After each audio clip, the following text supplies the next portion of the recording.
قرآن کا پیغام پارہ نمبر 23 پہلا پاؤ حصہ سورہ یاسین کی آیت نمبر 55 تا 58 سے معلوم ہوا جنتی لوگ ہر قسم کے عیش میں رہیں گے۔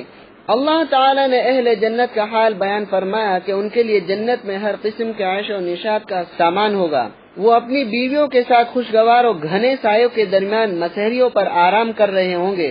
ہر قسم کے پھل اور من پسند میوے ان کے لیے حاضر ہوں گے، غرض ہر قسم کی تمنا اور منہ مانگی مراد پوری کی جائے گی۔ سب سے بڑھ کر یہ ہے کہ رب کریم کی طرف سے انہیں سلام کہا جائے گا۔ سورہ یاسین کی آیت نمبر 65 میں یہ اہم خبر دی گئی، قیامت کے دن اللہ تعالیٰ کے سامنے کوئی بات چھپی نہیں رہے گی۔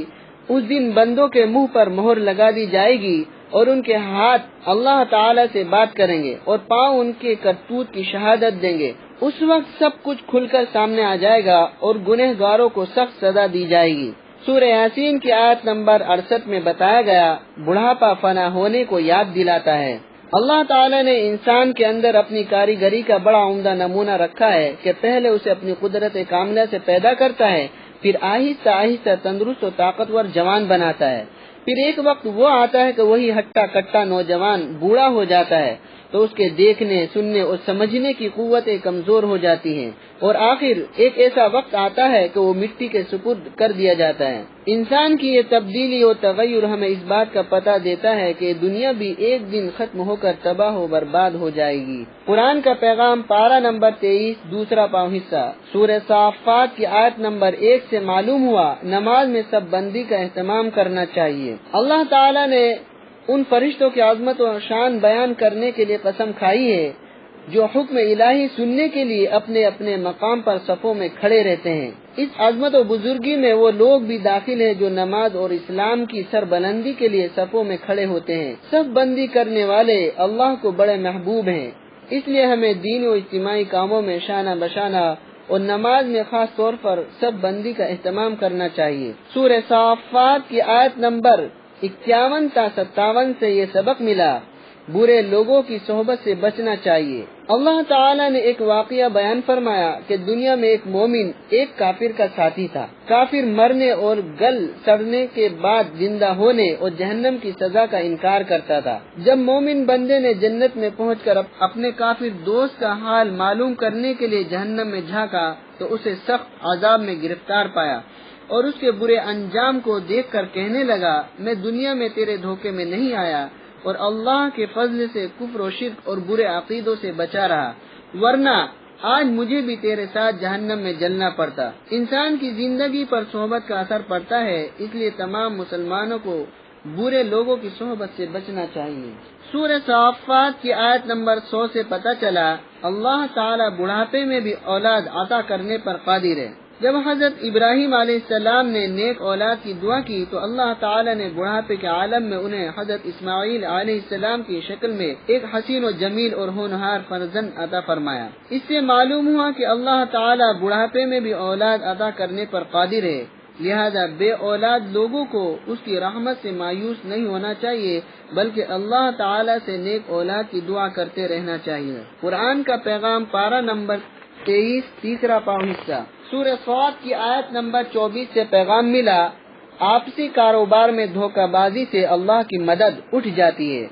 جب دو آدمی آپس میں مل جل کر امانت داری کے ساتھ تجارت و کاروبار کرتے ہیں تو اللہ تعالیٰ بھی ان کے کاروبار میں شریک ہو جاتا ہے۔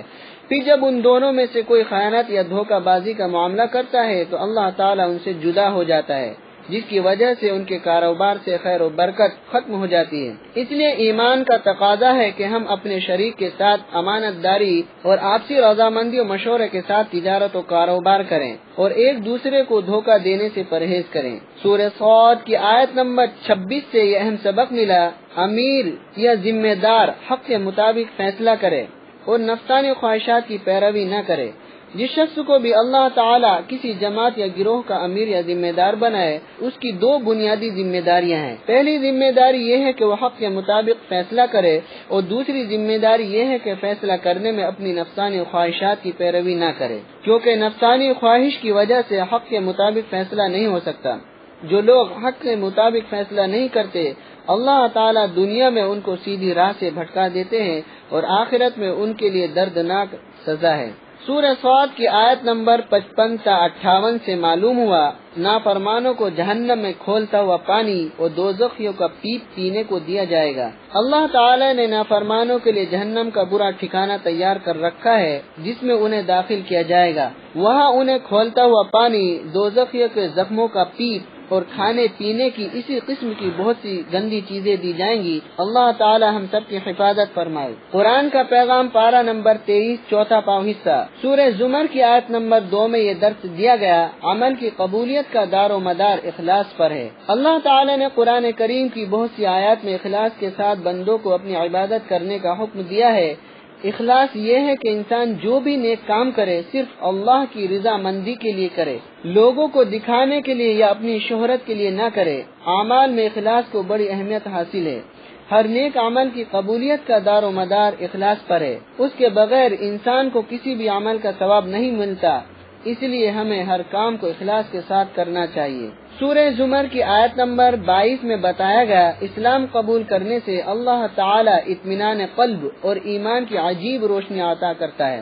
اللہ تعالیٰ جس بندے کا سینہ قبول اسلام کے لیے کھول دیتا ہے، اسلام کی سچائی میں کوئی شبہ نہیں رہتا اور نہ اسلام کے احکام پر عمل کرنے میں کوئی تنگی ہوتی ہے۔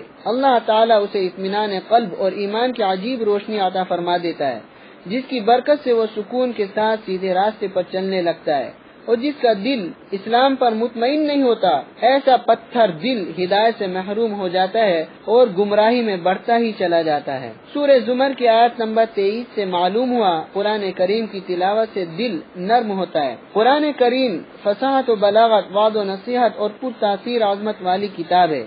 جب اللہ تعالی سے ڈرنے والے بندے اسے پڑھتے یا سنتے ہیں تو اس کے خوف سے ان کے دل کانپ اٹھتے ہیں اور بدن کے رونگٹے کھڑے ہو جاتے ہیں، پھر ان کے دل نرم ہو کر اللہ کی یاد میں مصروف ہو جاتے ہیں۔